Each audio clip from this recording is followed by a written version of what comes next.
Saya rasa pandemi atau COVID ini menolong gereja untuk membuat alignment.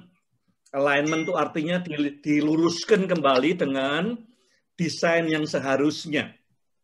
Alignment yang pertama tadi saya sebutkan adalah pentingnya keluarga dan pemuritan di dalam keluarga.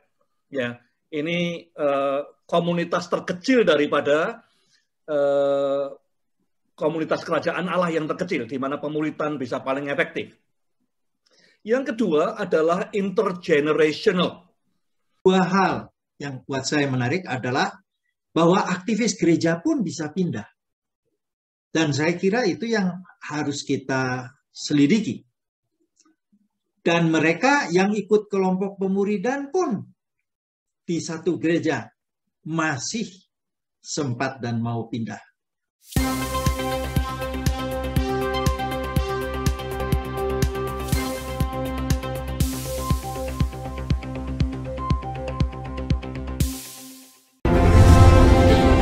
Mari kita sambut pembicara kita, Bambang Budianto PhD, CEO dari Leadership as Discipleship atau LED Unleashed, dan Ketua Pembina Bilangan Research Center.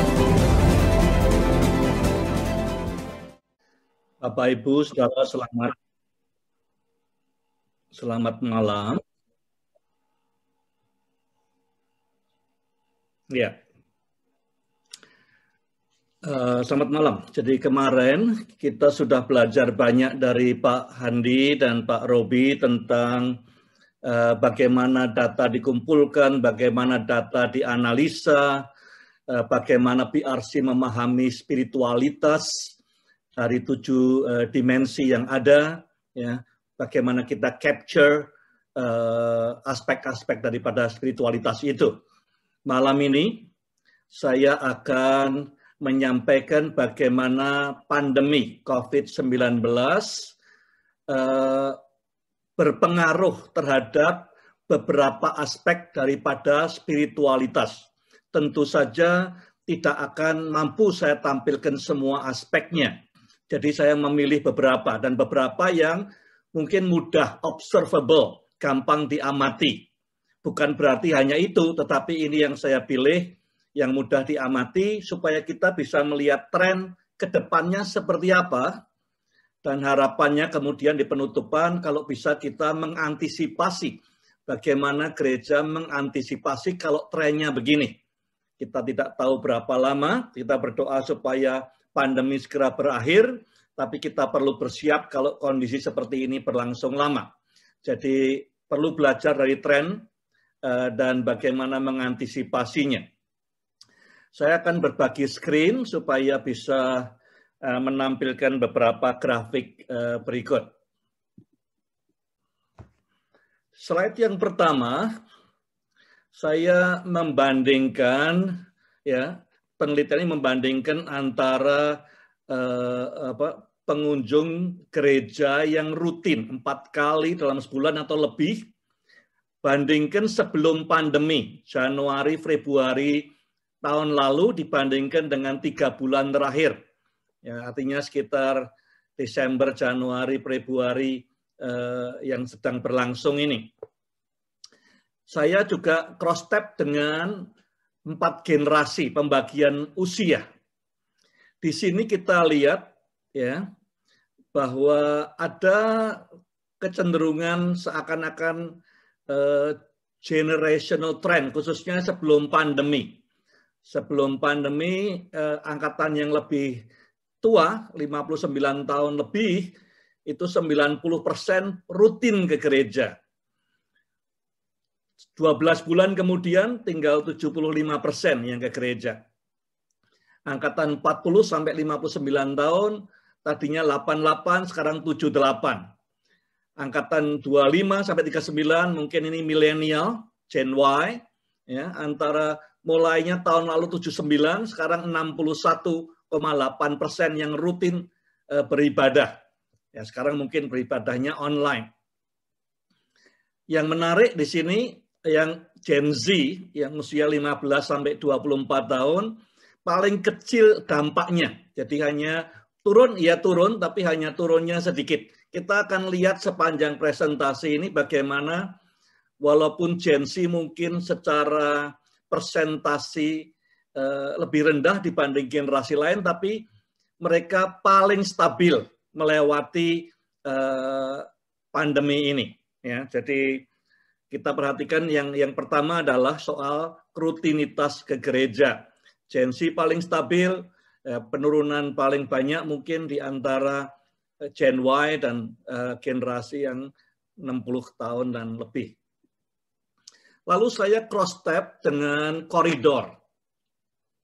Kalau sudah lihat di koridor ini, saya sudah perhatikan 3 koridor, yaitu Jabodetabek, Jawa, dan Sumatera. Khususnya Jabodetabek dan Sumatera itu mengalami penurunan yang paling banyak dibandingkan sebelum pandemi dengan setelah pandemi. Tapi yang paling banyak ya tentunya Sumatera, kemudian Jabodetabek, disusul Jawa. Yang menarik daripada grafik ini adalah Bali dan Nusa Tenggara. Sama sekali tidak goyang. Tadi saya cek datanya, cukup merata pembagian aliran, cukup merata pembagian wilayah antara Bali dan NTT, ya. Dan amazing bagaimana Bali dan Nusa Tenggara tidak terdampak dalam hal ibadah rutin tiap minggu, ya, 4 kali sebulan. Jadi ini yang kita pelajari.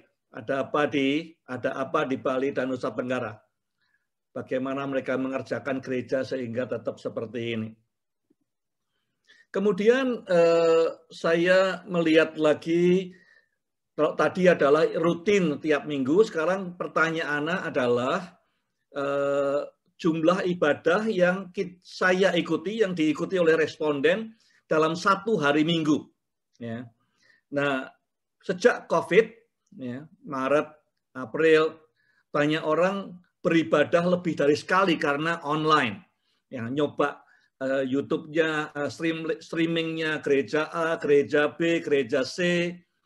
Dan kalau kita lihat di sini, kalau tadi secara umum Indonesia ada penurunan dari mereka yang rutin beribadah, ada penurunan.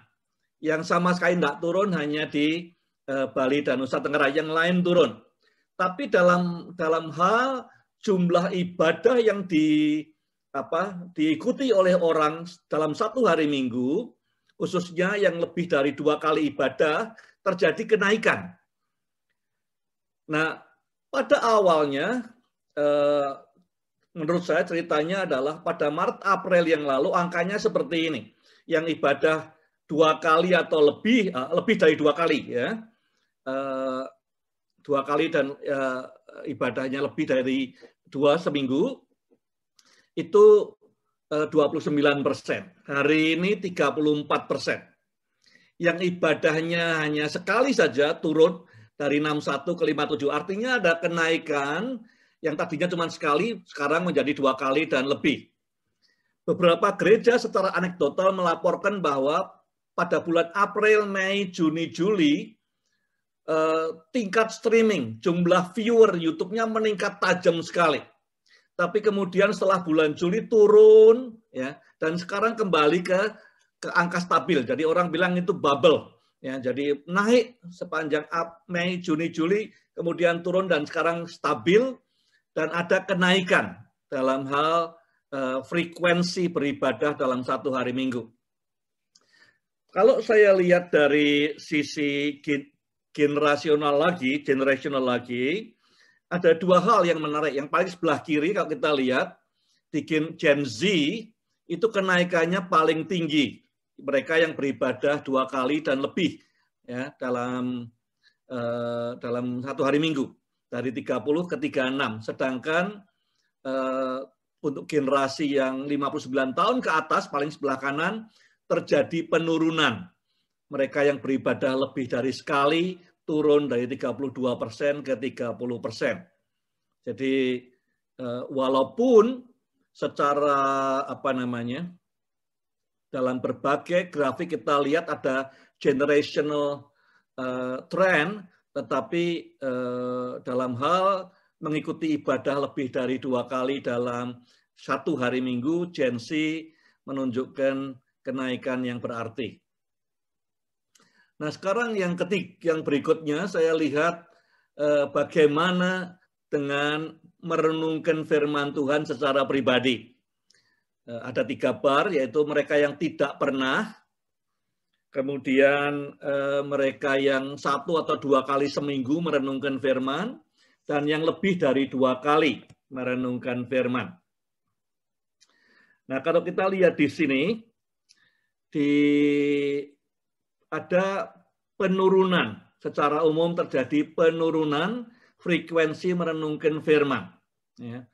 Kalau kita lihat baik sebelum maupun setelah, memang ada tren generational. Misalnya, ya, Maret tahun 2020, yang 60 tahun atau lebih, 83,1% itu merenungkan firman lebih dari 2 kali.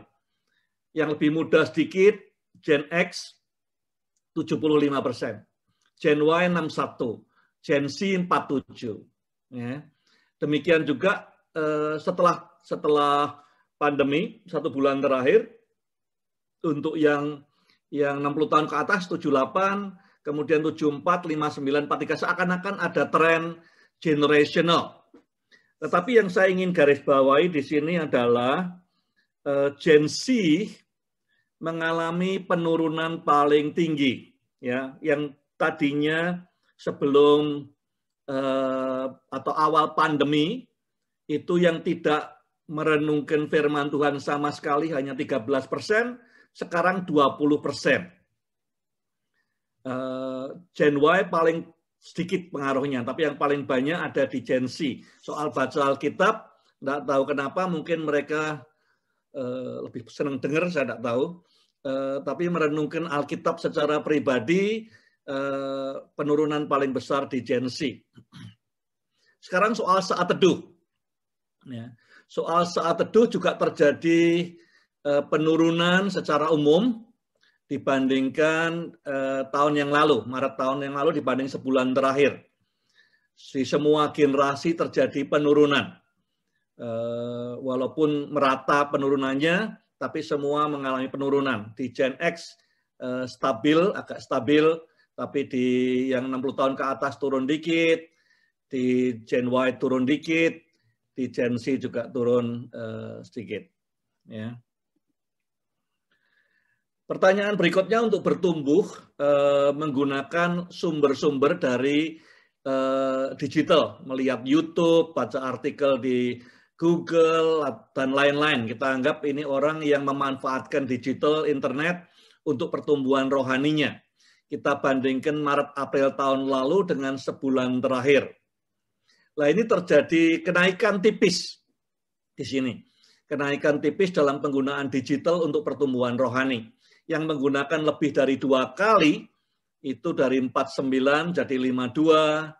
Yang menggunakannya sekali menurun, ya sedikit, dalam margin of error, juga yang tadinya tidak pernah, sekarang tidak pernah, juga menurun sedikit. Jadi saya anggap dalam hal menggunakan digital platform untuk pertumbuhan rohani, secara umum ada pertumbuhan tipis selama 12 bulan terakhir. Kalau saya sendirikan yang 2 kali, lebih dari 2 kali seminggu menggunakan digital platform, kemudian saya cross-tab dengan koridor, maka terlihat grafik yang seperti ini. Ya. Yang menarik sekali adalah Kalimantan. Ya, Kalimantan nomor 1 dan Jabodetabek nomor 2 dalam hal pertumbuhan dari orang-orang yang menggunakan digital lebih dari 2 kali seminggu untuk pertumbuhan rohaninya. Kalimantan dan Jabodetabek. Kalau kita lihat per generasi, sekali lagi terjadi, kita lihat ada generational impact untuk mereka yang lebih dari 2 kali dalam seminggu menggunakan platform digital untuk pertumbuhan rohaninya. Generasi 40 ke atas cenderung perubahannya lebih besar. Ya, pertumbuhannya dari 59 ke 66, dari 69 ke 75. Sedangkan untuk yang generasi Z dan Y tidak terjadi banyak pertumbuhan atau sama saja. Baik sebelum maupun setelah sama. Kenapa? Barangkali karena mereka memang sudah hidup di dalam dunia digital. Sehingga pada saat semua orang beralih ke digital, bisa saja tidak terjadi perubahan apa-apa atau berarti dalam mereka menggunakan digital untuk pertumbuhan rohaninya. Aspek berikutnya yang saya lihat adalah aspek evangelism and discipleship, penginjilan, pemberitaan Injil, menjadi saksi yang dengan tujuan menolong orang lain untuk percaya pada Tuhan Yesus.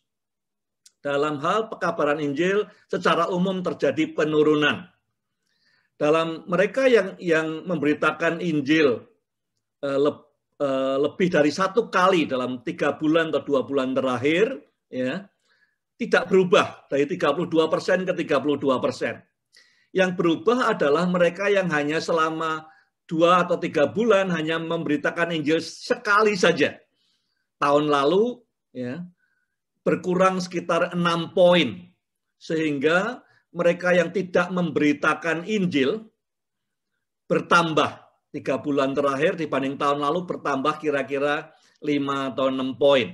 Jadi saya anggap pekabaran Injil kita mengalami tren penurunan sekitar 5 poin. Ya. Nah kalau kita lihat dari sisi koridor aktif memberitakan Injil bandingkan tahun lalu dengan tahun ini, saya ingin kita perhatikan beberapa hal. Nomor 1, paling tidak ada beberapa koridor, ya, yang sekarang terjadi, yang hari ini, yang 3 bulan terakhir, di mana lebih dari 50% responden sama sekali tidak memberitakan Injil, lebih dari separuh, yaitu Jabodetabek, Jawa, Kalimantan. 3 koridor yang 50% atau lebih tidak memberitakan Injil sama sekali. Ya. Tadinya sebelum pandemi, ya, tahun lalu Januari Februari hanya Jawa saja, ya, hanya Jawa yang lebih dari 50%. Sekarang ada Jabodetabek, Jawa dan Kalimantan. Itu yang kedua yang perlu dilihat juga atau digarisbawahi juga adalah penurunan signifikan. Kalau dibilang signifikan, yang paling signifikan dalam pemberitaan Injil ada 3 koridor. Yang pertama adalah Maluku, Papua, di mana orang yang tidak memberitakan Injil dalam 3 bulan terakhir dibanding tahun lalu meningkat dari 25% jadi 34%, 9 poin. Demikian juga Bali, Nusa Tenggara, dari 26% jadi 35%, 9 poin. Dan yang ketiga tentu di Jabodetabek dengan 8 poin. 3 koridor ini paling menderita dalam hal, paling menurun dalam hal pekabaran Injil secara aktif. Nah, bagaimana dengan generasi? Dalam generasi kembali kita lihat gap generation trend, ya. Sebelum pandemi kita lihat yang tidak pernah memberitakan Injil semakin tua semakin sedikit, 32%, 40, 43, 47, yang memberitakan lebih dari 1 kali, 36, turun dari 35, 31 dan 29. Kemudian kita lihat dalam 3 bulan terakhir terjadi penurunan juga, ya. Tapi yang paling banyak turunnya kalau kita lihat yang memberitakan lebih dari 1 kali aja, yang paling kanan.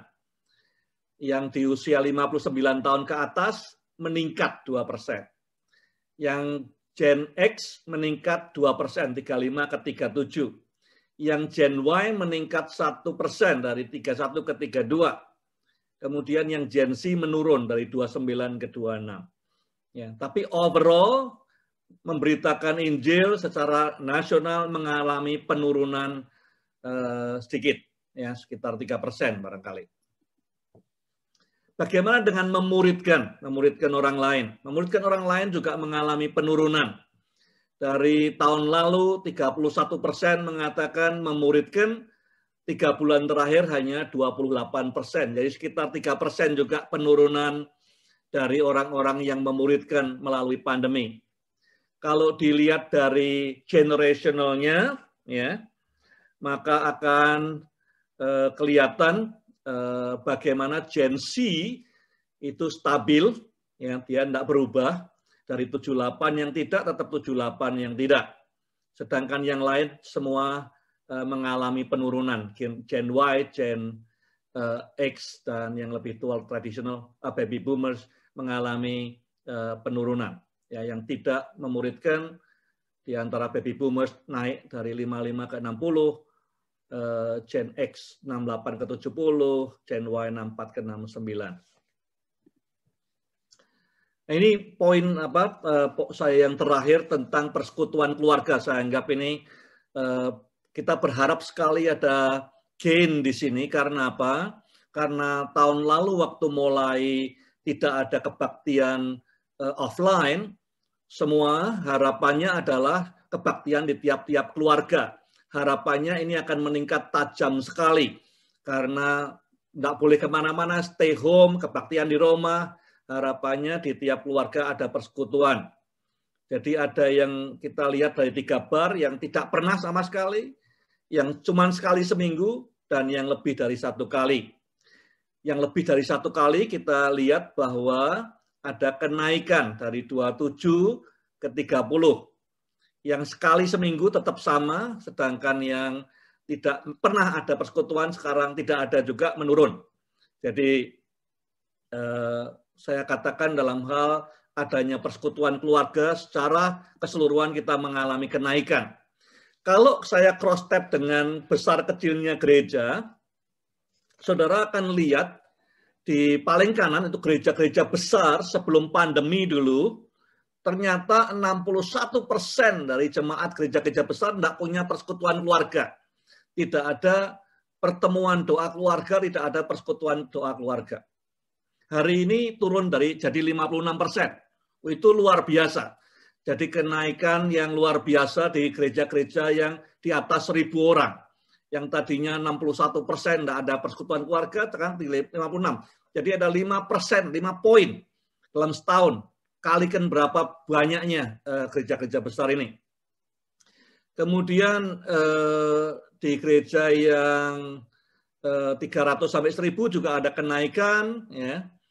Khususnya kita lihat yang lebih dari sekali dalam seminggu terjadi kenaikan sekitar 3%, 4%. Yang menarik gereja-gereja kecil yang tidak mengalami kenaikan. Gereja yang di bawah 100 jemaatnya mengalami penurunan. Yang dulunya tidak punya persekutuan keluarga 46%, sekarang malah meningkat 50%. Yang tadinya bersekutu lebih dari 1 kali 32%, sekarang 30%, menurun. Persekutuan yang seminggu sekali tadinya 21%, jadi 19%. Jadi yang menderita berkurangnya persekutuan keluarga dalam gereja terjadi di gereja-gereja kecil. Di gereja-gereja yang 100 ke atas mengalami peningkatan dari insiden persekutuan keluarga. Ya, syukur-syukur persekutuannya juga jadi family discipleship, pemuritan dalam keluarga. Kalau kita lihat dari sisi koridor, maka yang menarik kita lihat di Kalimantan mengalami kenaikan paling tinggi. Ya, insiden meningkatnya persekutuan keluarga paling tinggi di koridor Kalimantan. Sedangkan penurunan paling tajam di koridor Bali dan Nusa Tenggara. Tadinya sebelum pandemi hanya 20%. 1 di antara 5 yang tidak punya persekutuan keluarga. Sekarang 31%, 1 di antara 3. Ya. Sedangkan Kalimantan mengalami kenaikan, tadinya hanya 26 yang lebih dari sekali, sekarang 32. Yang punya persekutuan lebih dari sekali dalam seminggu. Kesimpulan yang saya coba rumuskan, beberapa kesimpulan dan rekomendasi. Dari ini tentu bukan semua hasil analisa. Saya katakan tadi hanya saya cuplik beberapa untuk menunjukkan tren di beberapa aspek spiritualitas. Nomor satu, terjadi penurunan jumlah orang yang beribadah secara rutin. Dampak terkecil terjadi di koridor Bali dan Nusa Tenggara, dampak terbesar terjadi di koridor Sumatera. Jadi orang yang beribadah rutin menurun, trennya begitu. Ya. Tapi tidak tajam-tajam sekali, sekitar 33%, 34%. Sebaliknya, mereka yang beribadah lebih dari sekali, lebih 2 kali atau lebih dalam seminggu, jadi misalnya 1 hari Minggu dia lihat streaming di gereja A, di gereja B, di gereja C, ya, mengalami kenaikan yang berarti. Ya, frekuensi mengikuti lebih dari 1 kali ibadah dalam 1 minggu, mengalami kenaikan, kecuali untuk kelompok usia baby boomers yang 59 tahun ke atas, ya, batas antara Gen X dengan baby boomers. Yang nomor 3, frekuensi merenungkan firman Tuhan dan saat teduh mengalami penurunan sedikit. Yang nomor 4, tingkat pemanfaatan platform digital untuk pertemuan rohani mengalami kenaikan, kecuali di kalangan Gen Z, ya, tidak mengalami kenaikan, hanya stabil saja. Peningkatan paling tinggi terjadi di Kalimantan, disusul Jabodetabek. Jabodetabek ya mungkin karena teknologi, karena jaringan yang lebih baik. Kalimantan kita perlu belajar lagi kenapa bisa meningkat begitu tajam. Nomor 5, pekabaran Injil dan pemuritan juga mengalami penurunan, merata di semua koridor dan semua kelompok umur. Ini jadi concern buat kita. Ya, bagaimana kita mengantisipasi pekabaran Injil, pemuritan menurun selama 12 bulan terakhir akibat pandemi. Nomor 6, persentase persekutuan keluarga meningkat tipis. Kecuali gereja-gereja yang kecil, yang di bawah 100 warga, hampir semua mengalami kenaikan kecuali koridor Bali, Nusa Tenggara, dan Maluku Papua. Tapi semua koridor, semua kelompok umur mengalami kenaikan dalam hal persekutuan keluarga. Meningkat tipis.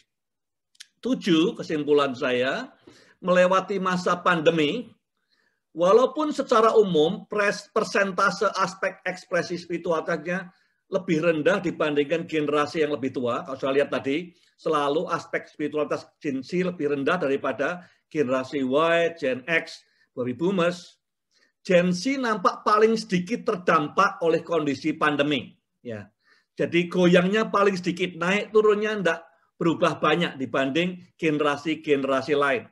Dugaan sementara karena sebelum pandemi pun mereka sudah native, tinggal dalam dunia digital. Mereka adalah native digital.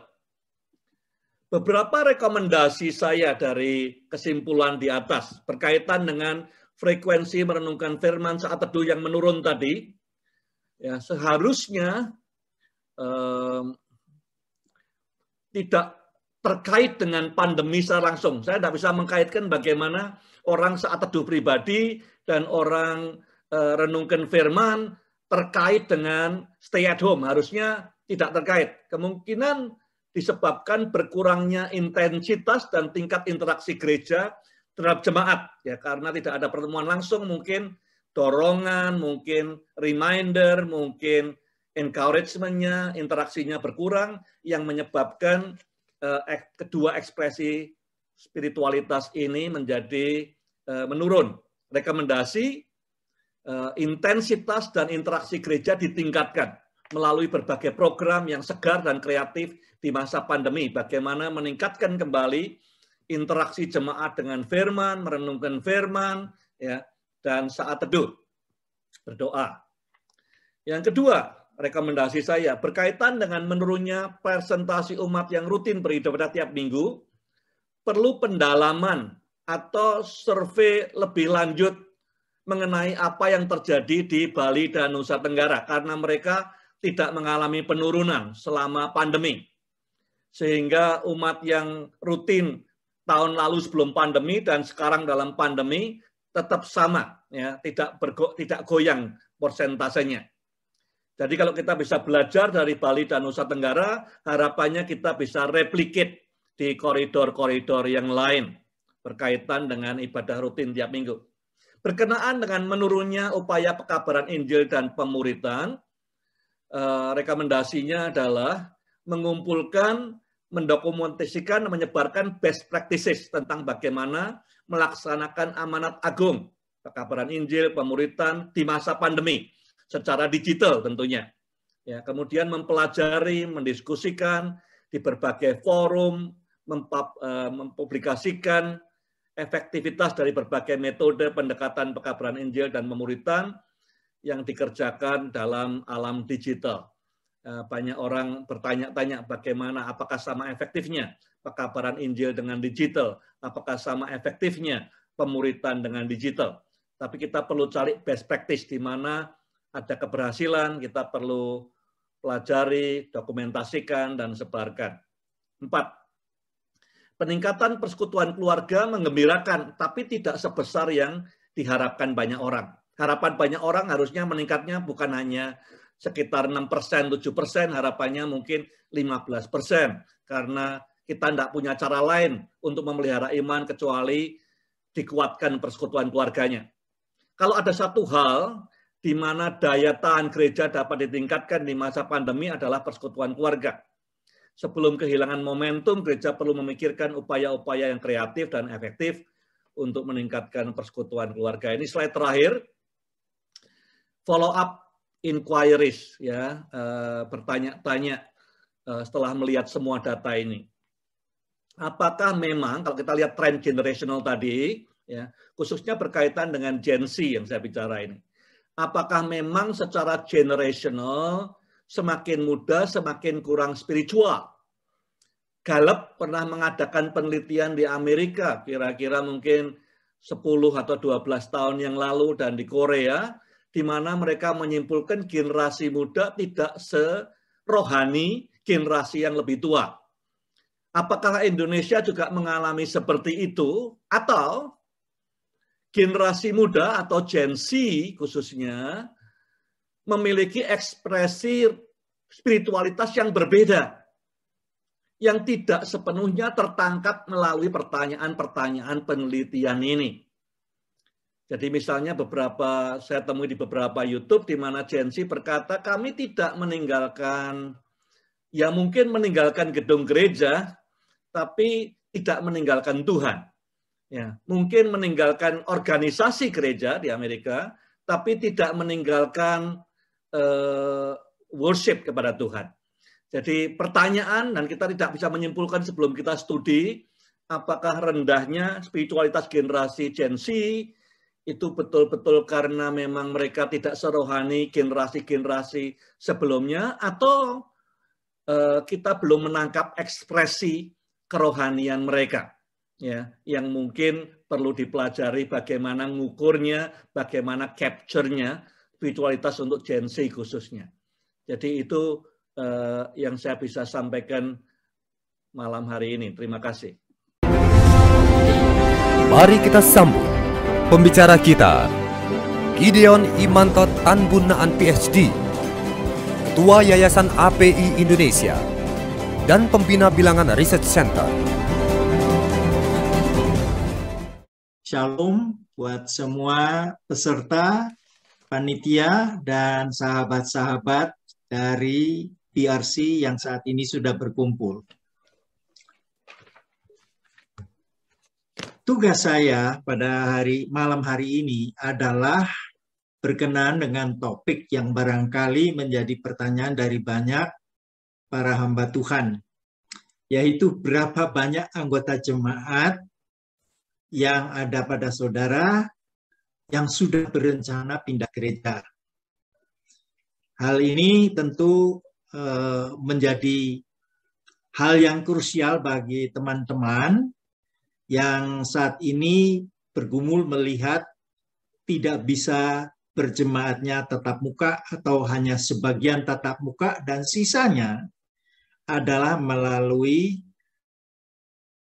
virtual, dan melalui virtual pun perlu ketekunan, perlu pekerjaan keras dari para gembala, para hamba Tuhan dan aktivis supaya tetap bisa berhubungan meskipun secara virtual, spiritualnya tetap ditingkatkan.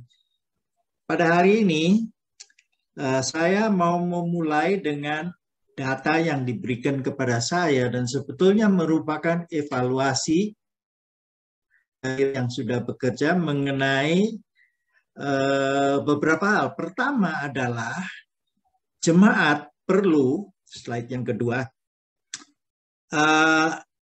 bertanya apakah di tengah-tengah pandemi ini, baik secara virtual atau mungkin sebagian bisa bertemu tatap muka, offline, bahwa ada kecukupan makanan rohani yang dari gereja selama pandemi ini. Nah, slide yang ada di hadapan saudara, di sebelah kiri itu adalah sangat kurang dan di sebelah kanan adalah sangat cukup. Jadi barangkali kita bisa katakan bahwa yang kedua adalah kurang, tapi tidak sangat kurang. Yang ketiga, loncatannya cukup tinggi, adalah barangkali kita katakan cukup atau sedang. Sedang lebih dari cukup, dan kelima adalah sangat cukup. Nah, untuk memudahkan, saya kira kita bisa menggolongkan yang satu dengan dua sebagai kurang cukup. Dari ekstrim sangat dan kurang. Sedangkan 3, 4, 5 kalau kita kumpulkan, kita sebut inilah yang memberikan makanan rohani kepada jemaat secara cukup dan sangat sampai dengan sangat baik. Dengan perkataan ini kita sekarang bisa melihat bagaimana keadaan dari 7 koridor yang ada pada slide berikut. Slide berikut, please. Kalau dilihat, kita harus bersukacita juga bahwa sangat baik itu terus trennya naik. Nah, di sini ada Jabodetabek, Jawa, Sumatera, Sulawesi, Bali, Nusa Tenggara, dan Maluku. Kalau kita tabulasi yang 3, yang sebelah kanan, hijau, abu-abu, dan biru, maka di koridor ini kita bisa melihat bahwa kalau dijumlahkan di Sulawesi misalnya, hijau, abu-abu, dan biru, jadi sedang, lebih dari sedang, dan sangat memuaskan, yang kita dapatkan adalah bahwa jumlahnya itu 95%. Dan itu sangat tinggi.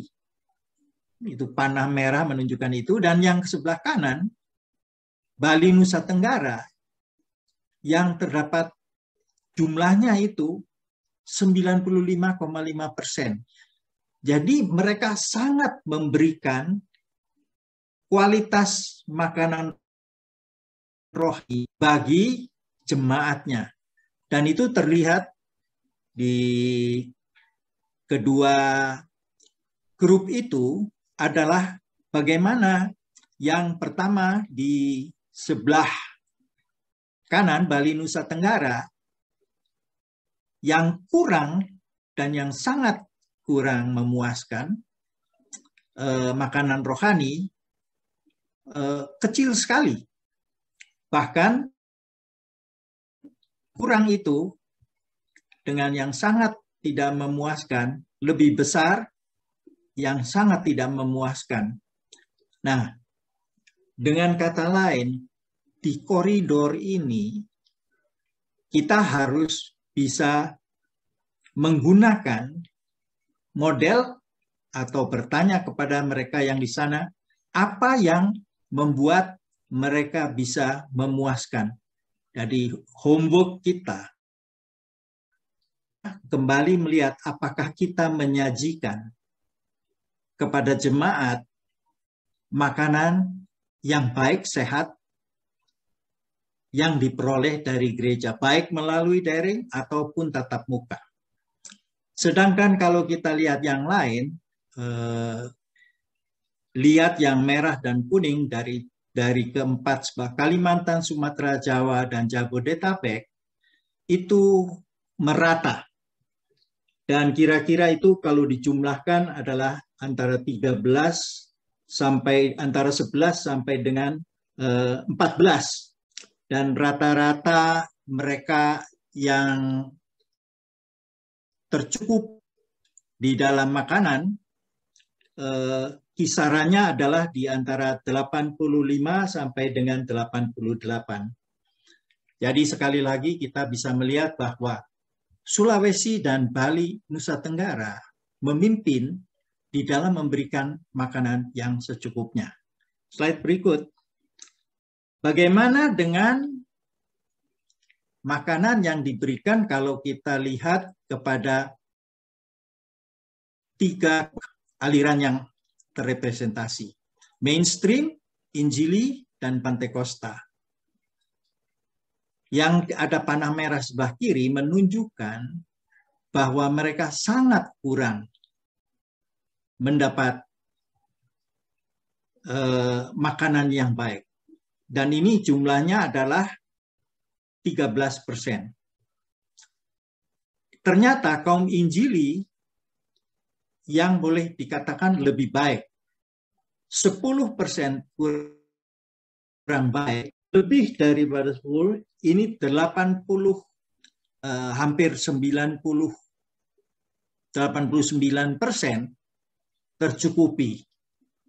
Sedangkan Pantekosta masih tergolong oke, yaitu 89 dekat dengan Injili, dan hanya 11% yang kurang. Dan inilah PR buat teman-teman kami yang ada di mainstream, melihat apakah bisa diperbaiki dan dinaikkan, khususnya makanan yang sangat. Slide berikut ini, terima kasih, slide berikut. Sebelumnya, ya ini. Di dalam data ibadah mengenai minggu ini, perbandingannya adalah yang terjadi Maret-April. Kalau tadi adalah Februari-Maret dan kemudian 3 bulan terakhir, slide ini menunjukkan 1 bulan terakhir. Katakan ini 10 bulan dari April. Artinya sekitar Januari, Februari. Ini menarik. Kalau keadaan di sini kita melihat bahwa mereka yang pergi ke gerejanya sendiri, yang hijau, 57,3%, sedangkan yang masih pergi ke beberapa gereja, 2 paling sedikit, 37%, dan yang mencari bukan gereja ini, tetapi hanya gereja lain saja, 5,4%, maka terjadi sesuatu yang menarik di dalam sebulan semasa pandemi ini. Pertama adalah bahwa gereja sendiri naik 11%. Dari sini 11,1% naik. Dari mana itu? Adalah dari tempat ketika dari yang biasa pergi ke beberapa gereja, akhirnya memilih gerejanya sendiri. Dan ini signifikan sekali, 11. Kemudian kalau kita lihat yang hanya lain tidak ke gerejanya sendiri, 5,4%, ternyata ada kenaikan menjadi 7,7%.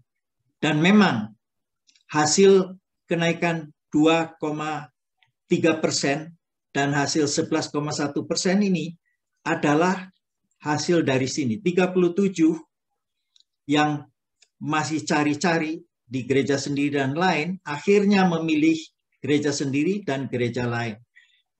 Saya ingin mengajak saudara bagaimana ini terpampang di koridor. Dan ada 7 koridor yang sudah kita kenal di slide yang berikut.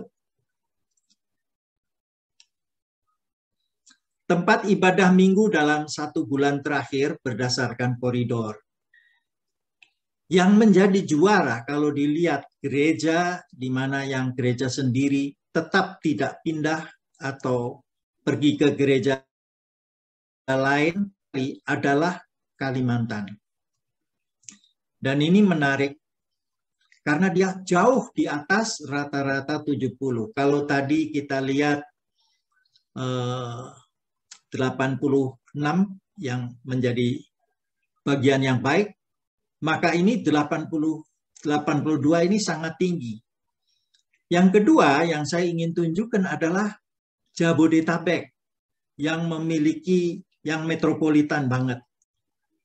Yang memiliki ini hanya 70%, dan yang satu lagi Bali Nusa Tenggara 70%. Dan yang terjadi adalah bahwa hampir sama keadaan mereka, termasuk juga mereka yang bergereja di lebih daripada gerejanya sendiri. Dan termasuk yang sudah memilih adalah yang hampir terendah. Setelah Kalimantan 1,9, maka ada 5,5% yang memilih gereja lain dan 0,5% yang memilih yang lain.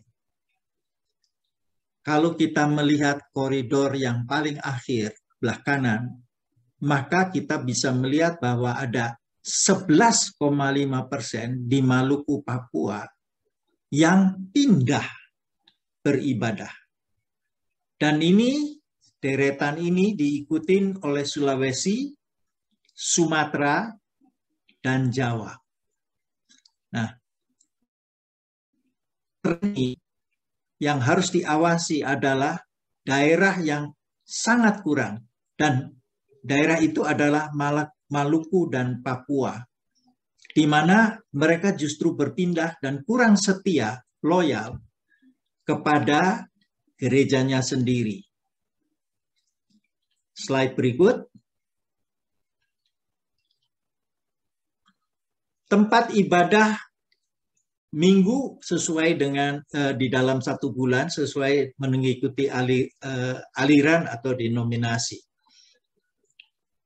Yang terlihat adalah bahwa sebelah kiri ini yang terbesar mainstream adalah yang paling banyak pergi dari gerejanya. Makanya dia juga terendah 63,2%. Hanya hadir pada gereja sendiri. Sedangkan kaum Injili dan kaum Pentakosta hampir merata, 72, antara 71 dan 72, dan yang pergi 21,2, dan ini hanya selisih 1,1 poin. Jadi mainstream harus memperhatikan bagaimana mengembalikan ibadah yang bisa memberikan makanan secukupnya. Yang berikut, slide menurut saya yang menarik, slide nomor berikut ini.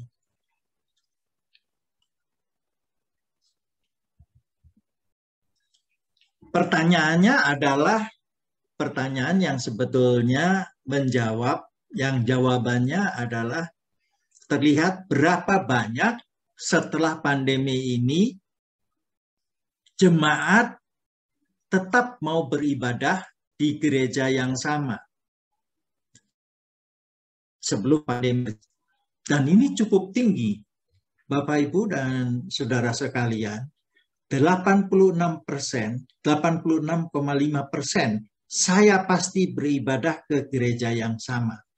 Kalau kita lihat yang sebelumnya tadi, itu rata-rata di bawah 86,5%.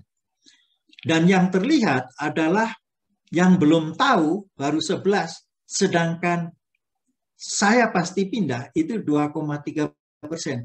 Slide berikut akan menunjukkan ini, bahwa ini yang pasti jumlah ini yang pasti akan berpindah. Nah, sekarang kalau melihat koridornya, kembali lagi. Kalimantan 0% yang pindah. Makanya dia yang paling tinggi di sini, yang tetap. Tetapi yang masih belum tahu, yang masih berpikir cukup tinggi sehingga dia bukan yang nomor 1. Yang nomor 1 malah Bali Tenggara. Tapi rata-rata kalau melihat yang merah ini sepanjang garis ini dari Jabodetabek sampai Maluku, maka yang terbesar adalah mereka yang pindah adalah di daerah Maluku, Papua yang ada panah biru ini, dan di daerah Jabodetabek antara 5,8 dan 3. Ini kan di atas 2,3 tadi. Yang lainnya merahnya adalah 2,1, 0, dan 2,3 dan 1,5. Jadi yang harus mengawasi diri adalah mereka yang berada di daerah Jabodetabek dan yang ada di daerah Maluku, Papua. Yang berikut.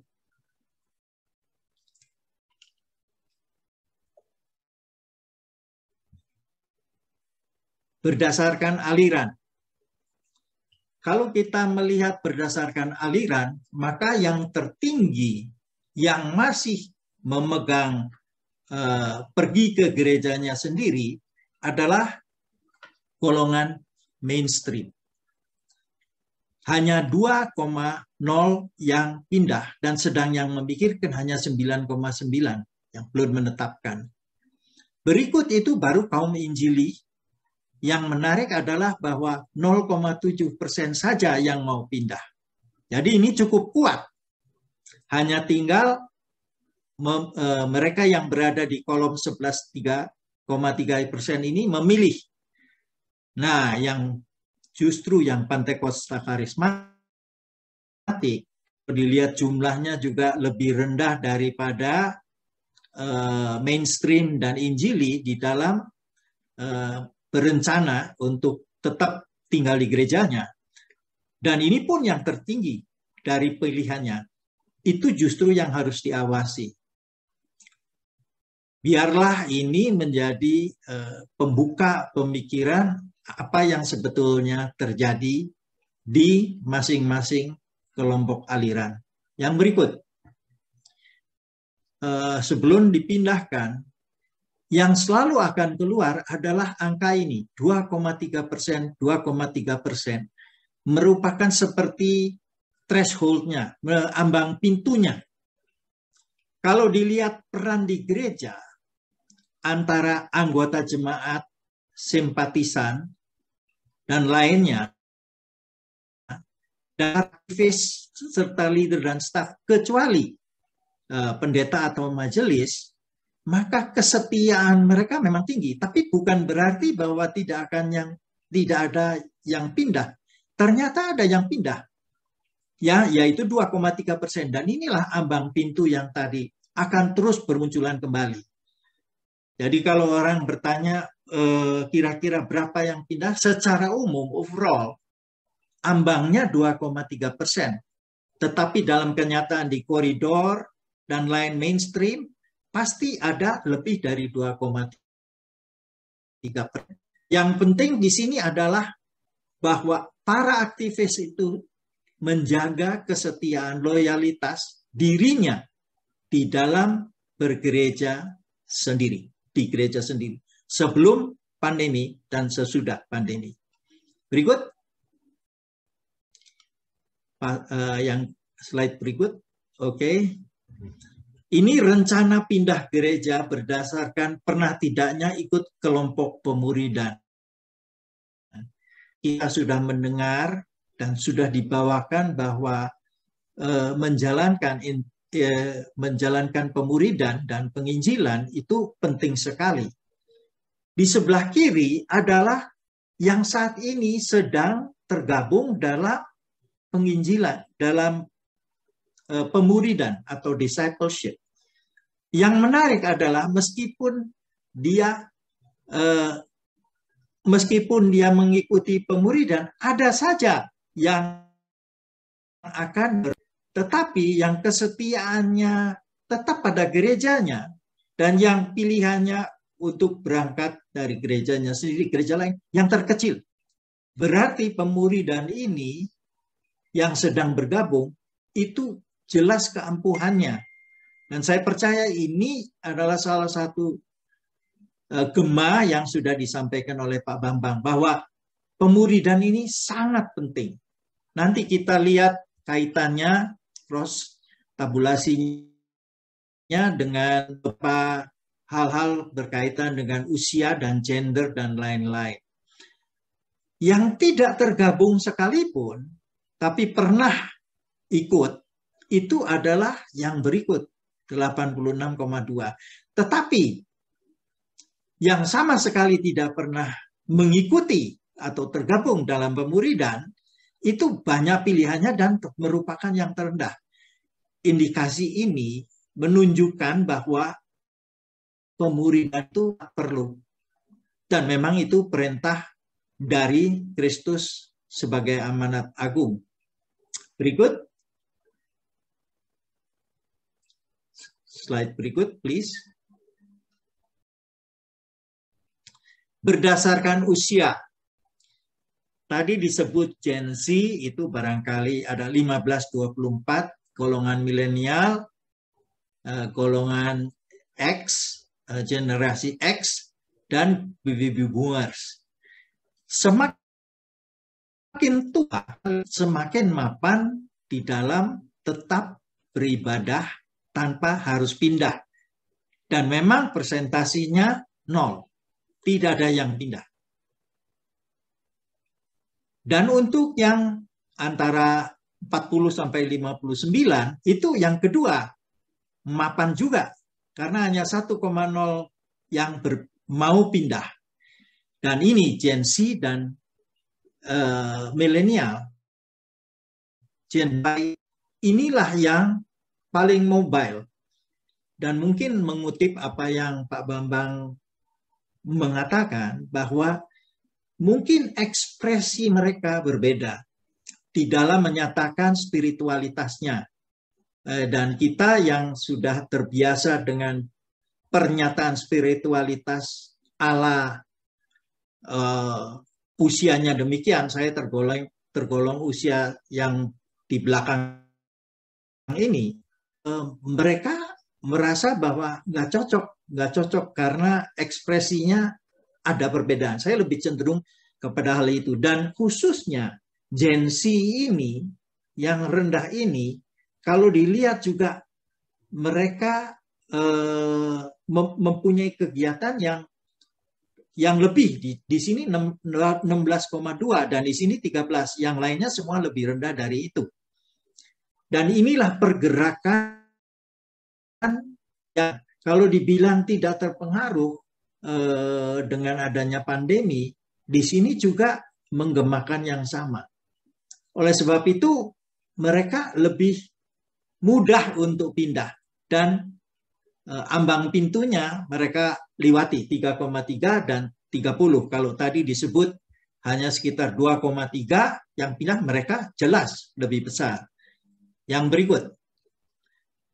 Kalau sudah berdasarkan usia, kita akan pindah ke yang berikut, yaitu berdasarkan gender. Bapak, Ibu, dan saudara sekalian, ini menarik. Ternyata perempuan lebih banyak yang mau pindah. Tetapi yang mau tinggal juga lebih tinggi daripada kaum pria. Kaum pria di sini yang masih banyak berpikir-pikir. Maka meskipun dia 1,8, tapi jumlah orang yang setia masih lebih kecil dibanding dengan perempuannya. Entah karena diciptakan lebih, dia mau eksplor seperti Hawa eksplor di Taman Eden begitu, maka dia lebih tinggi hanya 2,3. Hanya 0,3% lebih tinggi daripada ambang threshold. Tetapi menarik bahwa putri atau perempuan tetap lebih banyak yang setia meskipun ada yang pindah. Yang berikut. Berdasarkan gender dan kemudian kita akan pindah kepada berdasarkan tingkat pendidikan. Kita lihat bahwa SD, SMP, SMA kalau dilihat dari 12 sampai dengan 18 misalnya atau dari 10 sampai 18 adalah Gen Z. Jadi ini juga memperkuat mereka lebih mudah akan pindah. Dan ini juga melebihi ambang 2,3. Dan ternyata jumlah yang akan tetap tinggal juga lebih kecil daripada jumlah mereka yang tergolong lebih tua daripada 25. 88 ini tertinggi, diploma sarjana, perpindahannya hanya ke tempat lain hanya 2,0%, sedangkan yang magister dokter yang lebih mapan hanya 1,6%. Jadi itu akan lagi generasi C, Gen Z, muda, kemudian wanita, menunjukkan bahwa mereka lebih rentan untuk pindah. Yang berikut, hampir slide terakhir, 16.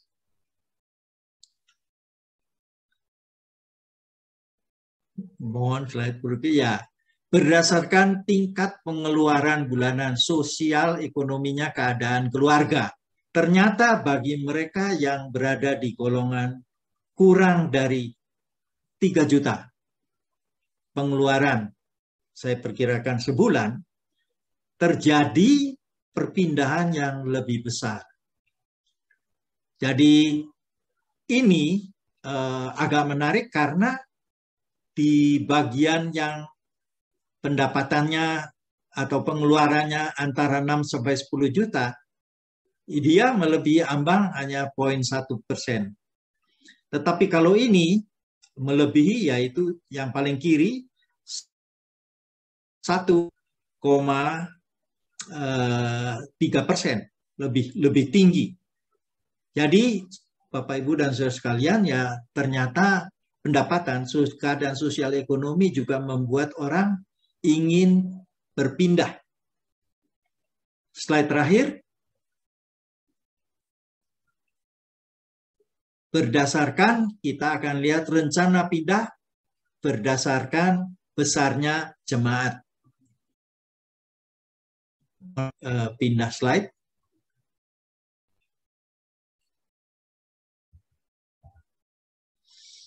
Buat gereja yang kurang dari 100, seperti tadi sudah disampaikan juga oleh Pak Bambang, memang lebih mudah berpindah.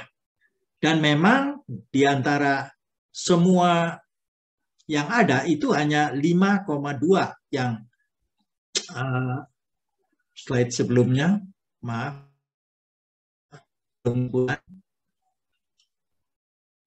Boleh mundur satu slide, please.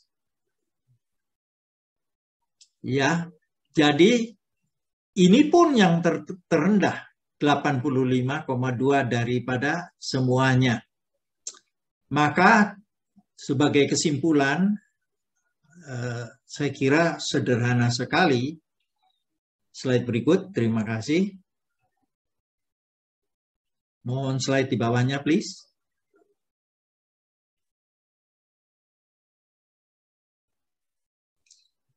Saya membuat 3 kesimpulan. Satu adalah, kalau dilihat dari semua slide yang sebelumnya, bahwa ibadah minggu di gereja semasa pandemik hingga awal 2021 menunjukkan peningkatan signifikan, yaitu 11, menjadi 86 dari jemaat yang masih tetap beribadah dalam gereja yang sama.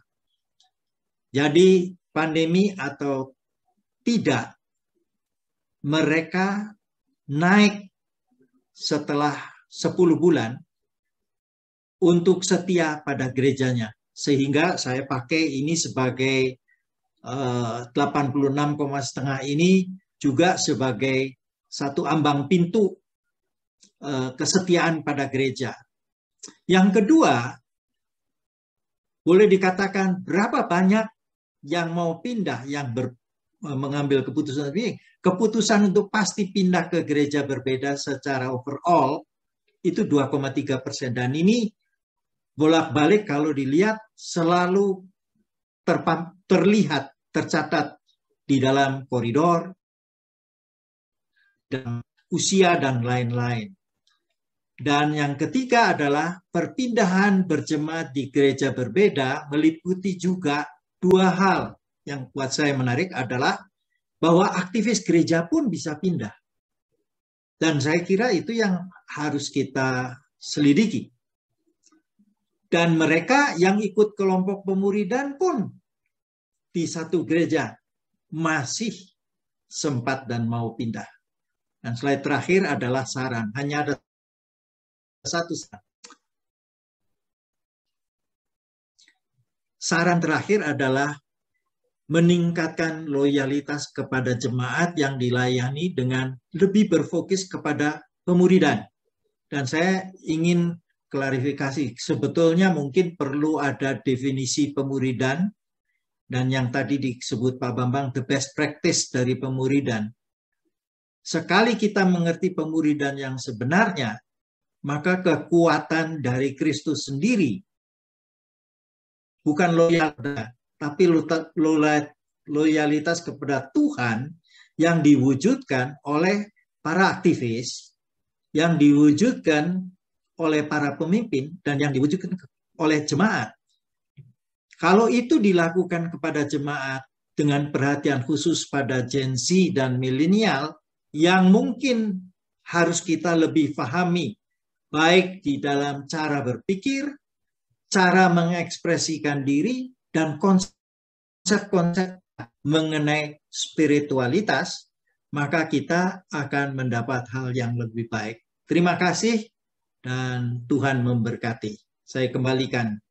Terima kasih Pak Gi dan Pak Bambang Budianto untuk pemaparannya.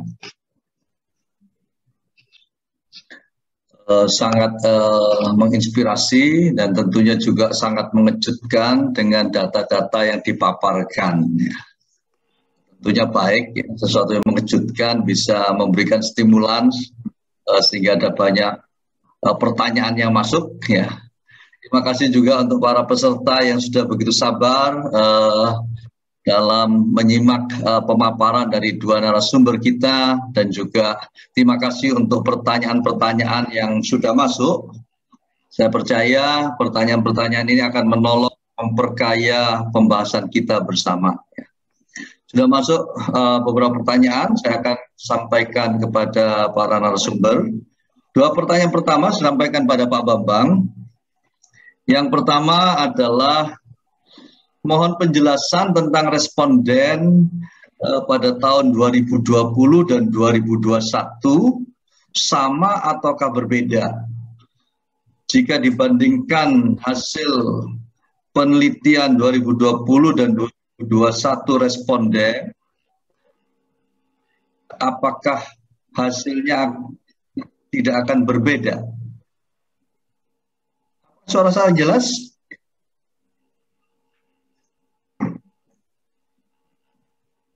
Iya, Pak Hans, saya rasa respondennya sama dengan pertanyaan itu. Jadi sudah dibahas oleh Pak Andi, saya rasa kemarin, bahwa bukan responden yang berbeda yang menjawab pertanyaan ini. Jadi mereka membandingkan aktivitas mereka tahun lalu dengan tahun ini. Oke, terima kasih, Pak. Pertanyaan yang kedua, menurut pembicara, mengapa di saat pandemi ibadah atau persekutuan keluarga justru meningkat cukup signifikan, sedangkan pada gereja kecil justru menurun? Ya, terima kasih Pak Hans. Jadi saya masih ingat tahun lalu sekitar bulan April, Maret, mulai tanggal 22 Maret, hampir semua gereja diminta untuk tidak beribadah offline. Ya, ada beberapa gereja bahkan sudah mulai beribadah offline tanggal 15 Maret. Tapi reaksi yang pertama dari teman-teman saya, para pendeta, adalah tidak siap. Bagaimana para keluarga jemaat ini bisa terpelihara imannya untuk tetap tinggal di rumah dan beribadah dari rumah mereka masing-masing. Ada yang tidak siap toolnya, ada yang tidak siap equipmentnya, ada yang kemudian teman saya pendeta membuatkan liturgi untuk ibadah di rumah, dan segala macam.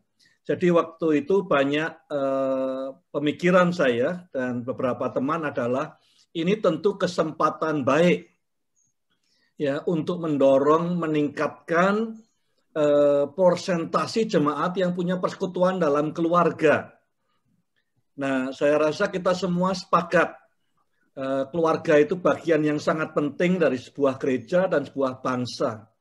Yang mengejutkan saya dari data ini adalah di gereja-gereja yang besar, yang kita kasih tanda kutip gereja sukses seringkali, ternyata sebelum pandemi, lebih dari 60% tidak ada persekutuan keluarga. Nah ini menurut saya sukses yang agak rapuh. Ya, 2/3, 2 dari 3 jemaat gereja besar tidak punya persekutuan keluarga. Kalau kita lihat di Alkitab, ya, pada saat Tuhan memberi mandat manusia untuk memimpin bumi, govern the world, ya, di Kejadian 1, maka dia bentuk institusikan keluarga. Ya. Jadi keluarga menjadi, waktu Musa diberi 10 perintah Allah, perintah untuk menghormati orang tua, satu-satunya perintah yang diberi embel-embel janji Tuhan. Jadi keluarga itu begitu pentingnya. Jadi khawatir saya adalah pertumbuhan gereja kita tidak kokoh betul, karena 60% lebih tidak ada persekutuan keluarganya. Jadi kita bersyukur sedikitnya ada perkembangan di sana.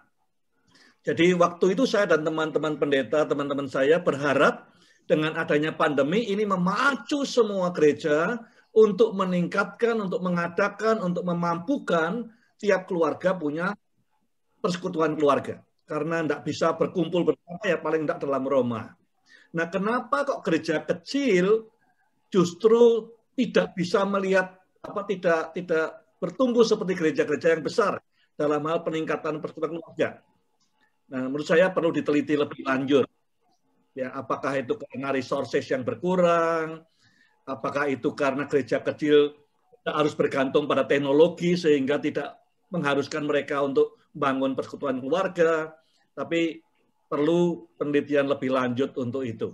Gereja besar tidak bisa kumpul sekian bulan, butuh bergantung pada persekutuan keluarga. Itu sebabnya kami dan teman-teman pendeta yang saya kenal berharap semestinya kenaikannya harusnya lebih tinggi dari ini. Tapi ya bersyukur sudah naik sekitar 6%, khususnya untuk gereja yang di atas 100 anggotanya.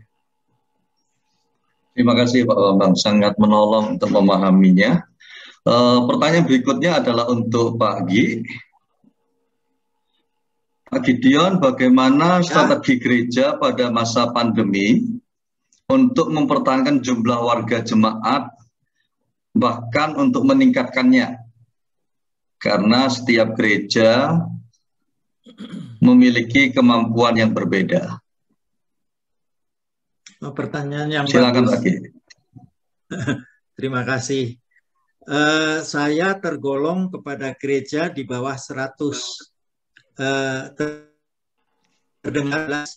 Ya, saya tergolong pada satu gereja yang termasuk suku yang belum dicapai oleh Injil begitu, dan jumlahnya di bawah 100.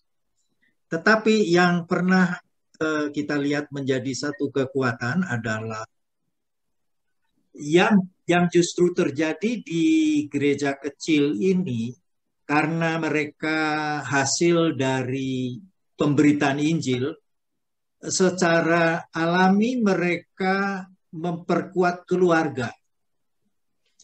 Jadi strategi ini bukan dibuat, tetapi strategi ini digiring oleh kondisi. Dan kondisinya bukan pandemi. Kondisinya adalah karena mereka ditolak oleh kelompoknya. Jadi mungkin ini bisa dipakai sebagai model strategi. sebaiknya dikembalikan seperti dikatakan oleh Pak Bambang, bahwa lembaga pertama yang diciptakan bukan gereja, lembaga pertama yang diciptakan keluarga. Dan melalui keluarga seperti Adam dan Hawa, seperti Nuh, seperti Musa dengan Miriam dan Harun, seperti Petrus dengan Andreas, seperti juga Yakobus dengan Yohanes, itu semua lainnya itu keluarga-keluarga. Dan kalau itu kita teliti lagi dan temukan di dalam struktur gereja, maka garis itu yang harus dipakai kalau modelnya datang dari Tuhan.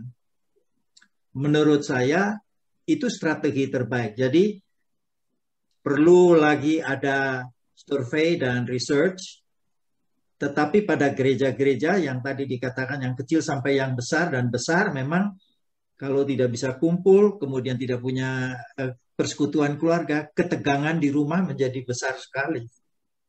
Sebaliknya, ketika pandemi datang dan sudah terbiasa kompak bersama, mau online, mau offline, pertemuannya jadi lain. Dan inilah sebetulnya rahasia kekuatan. Strateginya menurut saya yang Pak Bambang bilang adalah sebetulnya keluarga. Terima kasih. Terima kasih Pak Ki, terima kasih.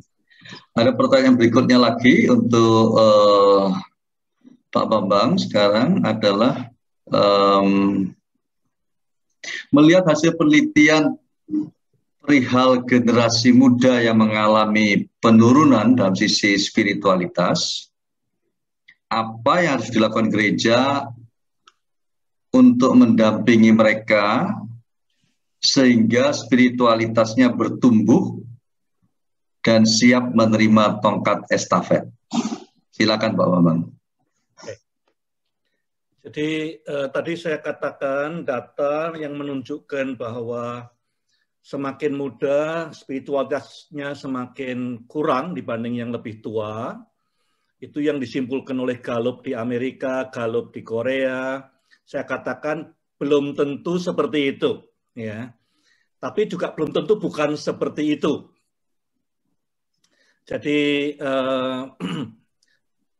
Jadi untuk sementara karena kita belum bisa buktikan bahwa sebaliknya ini adalah ekspresi yang berbeda dari Gen Z, maka saya memberikan solusi seandainya bahwa data kita itu betul.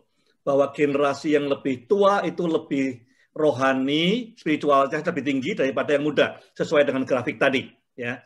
Sekali lagi saya katakan ini seandainya ini betul. Karena kemungkinan bahwa ini bisa saja ekspresi spiritualitasnya berbeda yang Gen Z. Tapi seandainya betul, maka yang saya garis bawahi, saya rasa pandemi atau COVID ini menolong gereja untuk membuat alignment.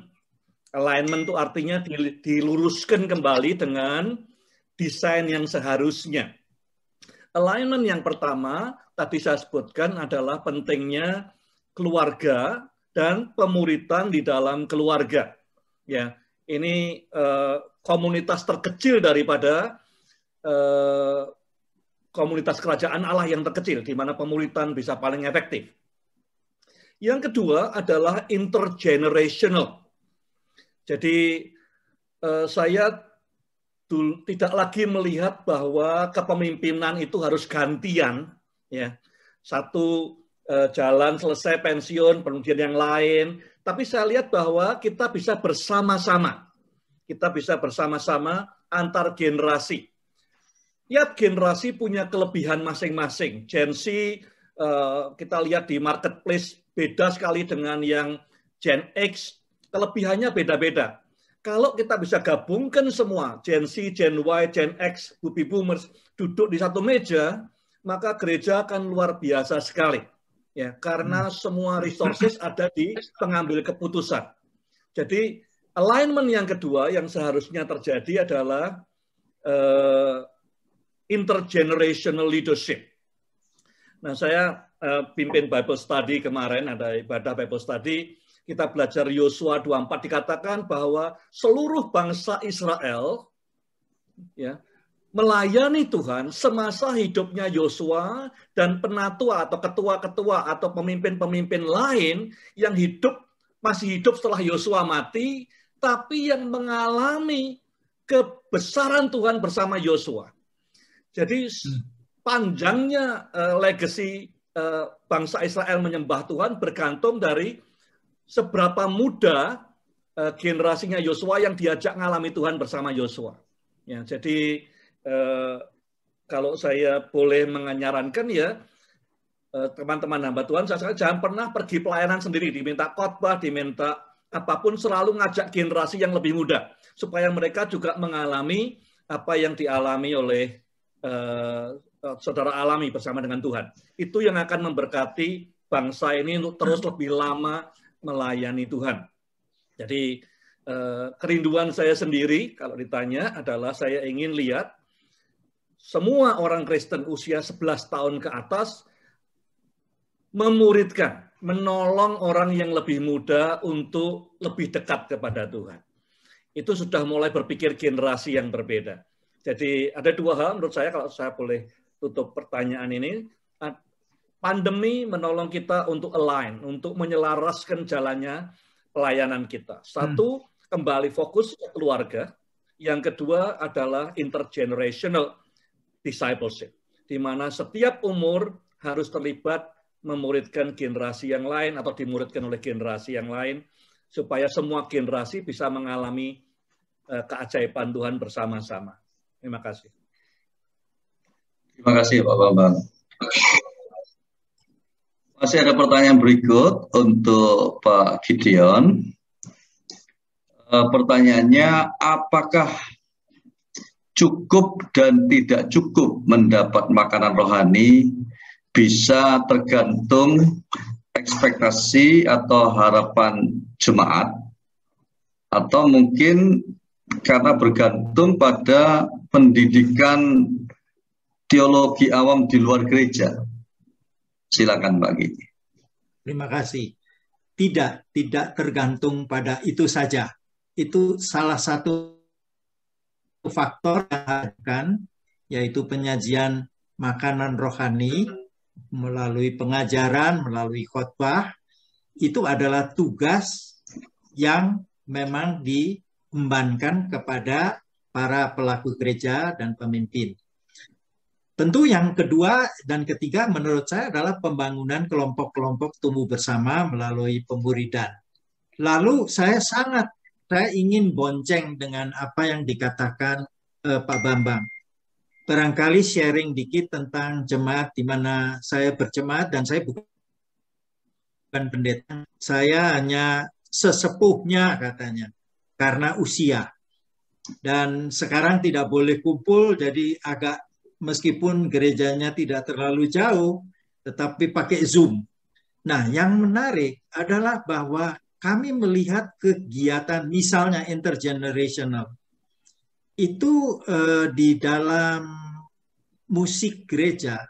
Kebetulan ini musiknya tradisional orang-orang di sini.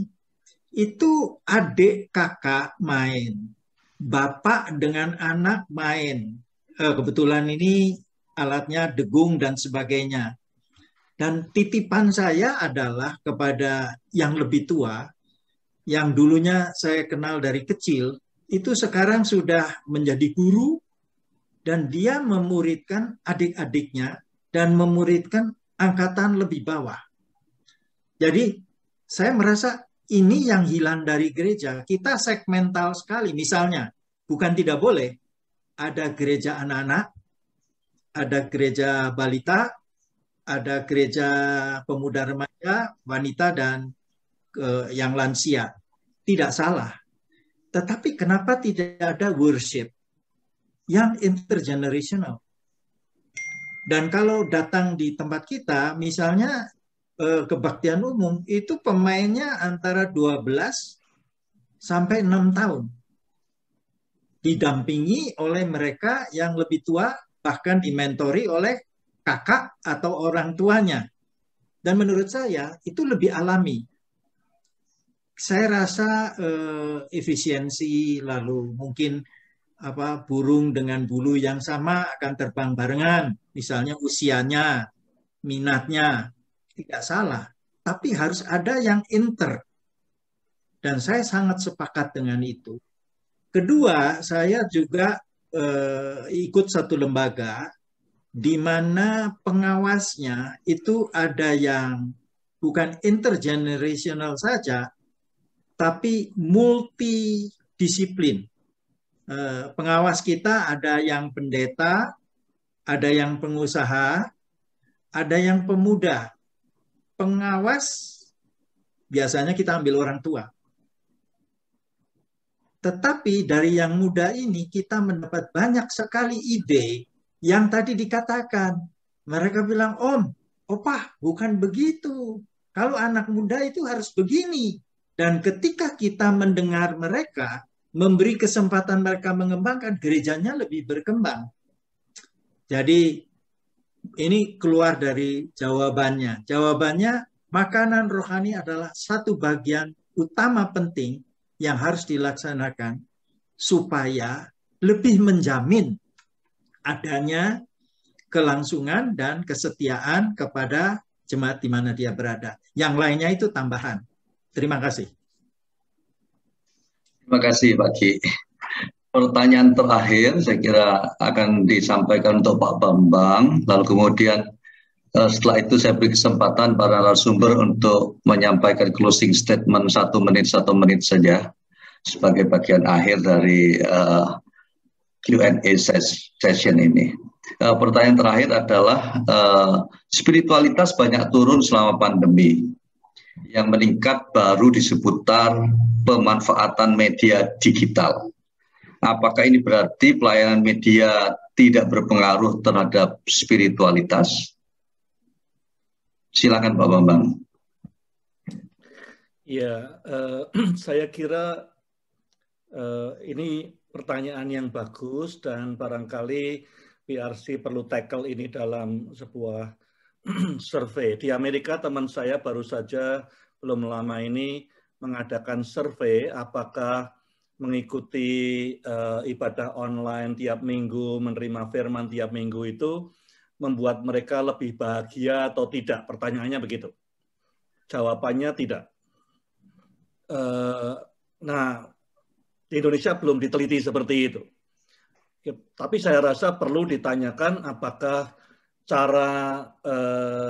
apakah dengan orang mengikuti ibadah-ibadah online yang setia itu sungguh-sungguh tertolong untuk bertumbuh rohaninya. Ya, saya rasa itu perlu dilihat lebih jauh. Mungkin perlu beberapa case study penelitian di tingkat yang lebih lokal dan segala macam. Tapi itu menurut saya itu pertanyaan yang baik dan belum dijawab lewat penelitian ini menurut saya.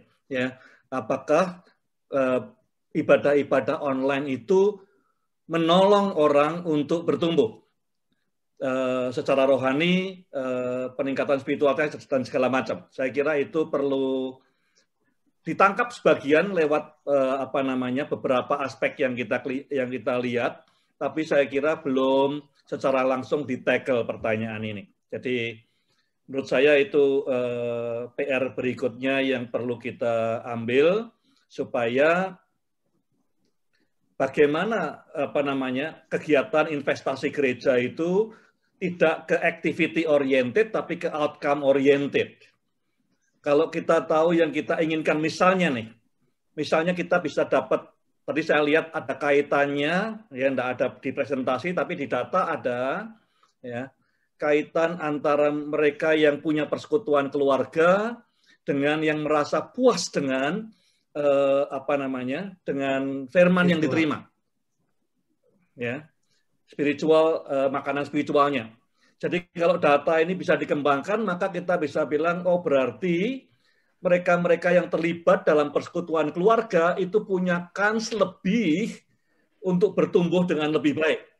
Karena dia bisa meresponi firman, bisa menerima firman dengan lebih baik. Kemudian kita bisa jadikan itu outcome yang terukur, yaitu adanya persekutuan keluarga. Dan kemudian investasi kita di gereja, baik itu khotbah virtual dan yang lain-lain, dikaitkan dengan outcome-nya. Bagaimana ibadah di gereja dan segala macam bisa menghasilkan lebih persekutuan keluarga, pemuritan dalam keluarga. Karena itu menjamin orang mendapatkan makanan rohani yang cukup. Ya. Satu itu. Kedua yang menarik adalah bahwa keterlibatan orang dalam pelayanan, tadi dikatakan aktivis dengan tidak aktivis, maka lebih banyak aktivisnya yang menerima pertumbuhan rohani daripada yang non-aktivis. Artinya engagement itu bisa jadi semacam indikator untuk menolong orang spiritualitasnya bertumbuh. Nah, kalau engagement bisa menjadi indikator, maka investasi gereja tidak hanya ibadah-ibadah yang biasa, tetapi bagaimana khotbah yang disampaikan, presentasi bisa menolong orang lebih banyak untuk engage. Lah memang orang berpikirnya dulu waktu kumpul semua engagementnya banyak, ada doorkeeper, ada yang narik kolektor, macam-macam orang bisa engage. Nah sekarang gereja harus berpikir yang kreatif, bagaimana di suasana ibadah online sebanyak mungkin juga orang bisa engage secara online. Karena engagement terbukti menolong pertumbuhan rohani lebih baik daripada yang tidak engage, daripada yang tidak melayani. Jadi saya rasa kalau kita bisa lihat dari sisi itu, walaupun tidak langsung mengukur kualitas khotbahnya, tapi kita bisa mengukur dari intermediate-nya. Misalnya persekutuan keluarga, keterlibatan dalam pelayanan, maka kalau khotbahnya menghasilkan itu, kalau online service-nya menghasilkan itu, maka hasilnya akan lebih positif. Dan sekarang menurut saya sebagian besar ibadah online masih coba memindahkan yang offline ke online, belum mengarah kepada tren yang di depan. Harapannya penelitian kita ini menolong gereja-gereja untuk melihat apa yang perlu dirubah nih dalam ibadah online, supaya punya dampak kepada pertumbuhan rohani. Terima kasih. Terima kasih Pak Bambang. Baik, terakhir kita akan beri kesempatan untuk Pak Gi menyampaikan closing statement 1 menit dan dilanjutkan dengan Pak Bambang. Silakan Pak Gi. Terima kasih Pak Hans. Saya ada 2 hal yang ingin disampaikan. Pertama, Yesus berkata mengenai bisa memperhatikan tanda-tanda zaman, zeitgeist atau spirit of the time ya. Jadi pandemi ini menurut saya diizinkan supaya kita berfokus kembali kepada lembaga pertama. Fokus kepada lembaga, lihat kembali keluar lembaga itu, bisa melihat kembali keluar dekat, menjadi hangat,